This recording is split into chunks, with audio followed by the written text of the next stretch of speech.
Greetings everyone, it's Alan here today to close out the month of Spooktober with a brand new first impressions video for I Dream of Indie. So tell me if you heard this one before. An action RPG with Souls-like elements.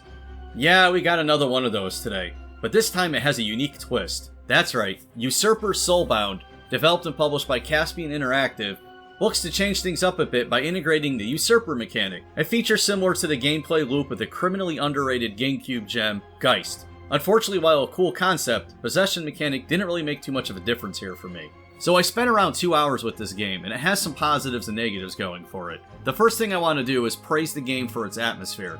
The music and visuals really do a great job of capturing the atmosphere of a dark, decrepit dungeon, and the character models all complement the atmosphere quite well.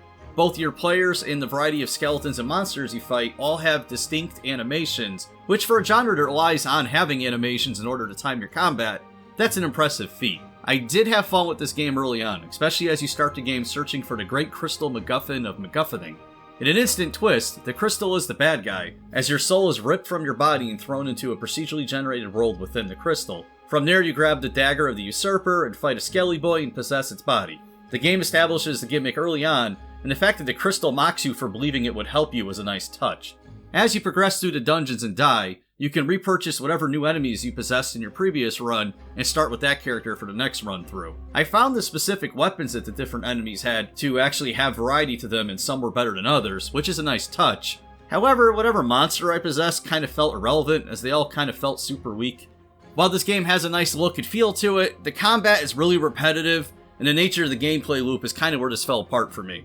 I kind of like the combat, at least in principle. It's the typical Souls-like combat, where you have a limited stamina bar, and you have to read enemy movements in order to time your hits, or dodge, or parry out of the way. I never could get the timing down on the parrying, but in one-on-one combat it was really satisfying to approach each enemy like a boxer, looking for an opening and then ducking out before they attacked. The minute 2 or more enemies appeared though, the functionality and viability of the combat immediately failed. You have a tab targeting system that allows you to aim, but it slows you down. Not using it basically means you kind of are just randomly swinging at things, wasting stamina, and still taking more hits. Your options quickly devolve into just running past and ignoring the enemies while hoping they run into the room hazards, or just getting immediately overwhelmed by the slow combat and getting two-shot by whatever you weren't fighting directly. So obviously this ends up creating a frustrating loop of corpse crawling across the dungeon while slowly grinding levels and unlocking the upgrade points, and it just, at that point, became a boring mess for me.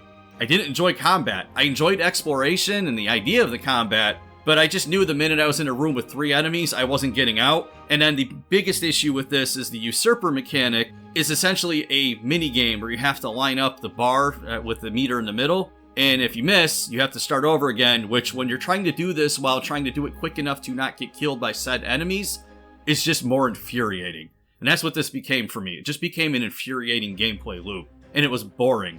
I got tired and frustrated of waiting for the game to get fun. I don't want to, and I think most gamers don't want to have to grind for hours for the game to become fun. That being said though, there is some positive here, and you might be one of those people that do like grinding games out and like doing the gradual slow progression. And if that's you, then definitely consider checking this game out when it releases here in November of 2021. And I want to give a quick shout out and thank you to our indie warriors. Mitchell Hall, Bunny, Kevilo, Bill T, Christian Cruz, Chris Jackson, Nathan Moore, Peach, Adriana Amato, CJR, PSC, Seacoil, Skeptism, Jen Rose, Jesse, CPM, Julian Colbus, JRS the 8th, Raylan, and Marky Mint. Thank you all for helping us be a voice to fight against the echo chamber.